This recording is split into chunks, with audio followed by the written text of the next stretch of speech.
Hey, we're back at the top again today with yet another type to go back over. Back in week 36, on the road to Pokemon Sun and Moon, we looked at a very fortunate type. It's been a long time since that video, but I did say I'd go over every type to see what Generation 7 improved or made worse about each type. While also going over what I said to see if any of those ideas made any sense. With that, let's futuristically go where no person has gone before as we look at the Psychic type, the 14th type we looked at from over a year ago. Long ago, Psychic types were the most overpowered Pokemon in existence. Time hasn't been kind to the Psychic type, but Generation 7 did its best to add new interesting Pokemon to this type. One would hope that they could be as powerful as they once were, but we can only use what we are given. So let's begin. We start off with Cosmog, who is surprisingly not in the bag, but as you know, it does not like bags. It rates him 7.8 out of 10, too much darkness. And there's a reason it doesn't like darkness, but that's in the second game. This Pokemon ends up evolving into the Box Art Legendaries, so Galio in Pokemon Sun, and Lunala in Pokemon Moon. Necrozma is a Psychic type that is treated much better than Zygarde was, and also has its own form too. Ultra Necrozma being a Psychic Dragon type, and is a pain to defeat without finding a loophole like I did. Necrozma can also take the form of Duskmane and Dawn Wings Necrozma in Ultra Sun and Ultra Moon respectively. We also have an Oricorio form, Poway style, don't take my pronunciation for it, I probably screwed it up, dancing in the Hawaiian dance. And we finished the primary Psychics off with the Guardian of Akala Island, Tapu Lele. We also have two other Pokemon who have Psychic as their secondary type, Barangaroo, who is brought in for VGC purposes, and Bruxish, that everybody thinks looks like a good-looking fish, was hit across the face with a frying pan. Unlike the other types we've already covered, the Psychic type had a lot more moves added in this generation. However, a lot of them are Z moves or signature moves. Well, first we'll mark off the Z moves of Shattered Psyche, the regular Psychic type Z move, Genesis Supernova, a signature Z move of Mew, and Light That Burns the Sky, a signature Z move of Ultra Necrozma. We have three signature moves. The first being Instruct, a signature status move of Oranguru, where the user instructs the target to use the target's last move again. The second move, Prismatic Laser, is a base 160 power special move, signature move in Necrozma, where the user shoots a powerful laser using the power of a prism. The user cannot move on the next turn. Necrozma also gets the move Photon Geyser, a 100 base power special move where the user attacks the target with a pillar of light. This move inflicts either of the two attacking types depending on which is higher.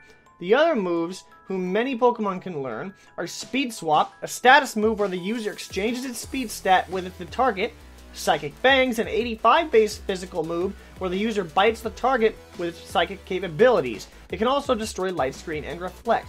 But with the final move, I was to cover a new addition.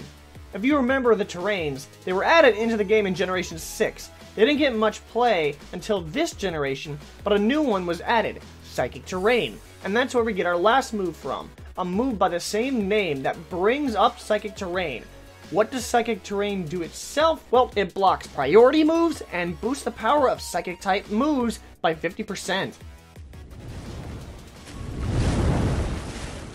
Here comes the wild part! I don't really know why I said it that way. This is the first video posted after Ultra Sun and Ultra Moon's release, so I'll add any new move build changes from the new games into this list. Also of note, the last improved video used the attacking type, and that's a change we will continue to use. So without further ado, we have the changes in Sun and Moon. Executor Special Defense went up from 65 to 75. The rest of these changes are in Ultra Sun and Ultra Moon, starting off with Abra. It can now learn Psychic Terrain, albeit just use Tapu Lele's ability. Darumaka can now learn Extrasensory, which is useful if you're one of the dozen people that utilize Zen mode. Fennekin also gets Psychic Terrain, but again, that's just taking up a move slot. The Psychic Terrain continues to flow through unnecessarily as Girafarig gets it too. Also, the Palindromic Giraffe also gets Psychic Fangs. I don't know why I said also twice, but I wouldn't want to get bitten by a tail also. Mantine gets the ability to use Amnesia, because its special defense isn't high enough already. And that's every change we have gotten in Generation 7. Are these useful to you? Let me know below. Do you remember the video from over a year ago? Yeah, well, I don't either. I actually have to look back at the script to see what I tried to predict. The first thing I hoped for was a given for every single one of these type videos that I made in 2016. The opposite attacking version of each type that it's lacking in. In this case, for the Psychic type, it's lacking in physical attackers. I mentioned the few that we have now, but did any new options get added? And to answer that question, yes, actually a lot of new physical attackers got added. However, all of them but one sit in Ubers. The only viable non-Uber is Bruxish, whom before the Gale Wings nerf was revealed, was thought to be a huge Talonflame counter. Oh well, better luck next generation. With the second prediction, I had regarded no attacks being over 100 base power that wasn't a gimmick attack or a signature move. Well, newsflash, we still have said problem. I mean, sure, you have the Z moves, which don't really count because it's not really a reliable answer since you can only use it once in each battle. Prismatic Laser is his signature move, as is Photon Geyser. The only reliable, and I say reliable meaning multiple Pokemon can get access to it, is Psychic Fangs, which falls 15 base power points away from our goal. I was just asking for one attack, not 45 of them. Well, we'll see if that gets changed in 2 years. I'm just hoping it's not that long from now. Unfortunately, it doesn't look like they do anything with the type chart unless something is truly broken. See, the Steel type losing its Ghost and Dark type resists in Generation 6. It was too defensive. The one thing I requested was that the Psychic type needed more resists. To be specific, I said the Ghost type should resist Psychic, and the Psychic type should resist Poison. Clearly that did not happen, otherwise Tapu Lele would be even more broken, losing a weakness. We're almost done. This is the part of the show where we look back at the type chart and see if Generation 7 added any new type combinations we were missing. This chart does not account for any forms, legends, or megas. It's just looking for the reliable Pokemon that don't share a Pokedex ID number. Before Generation 7, the Psychic type had not been paired with the Poison type, the Bug type, the Ghost type, the Electric type, and the Dragon type.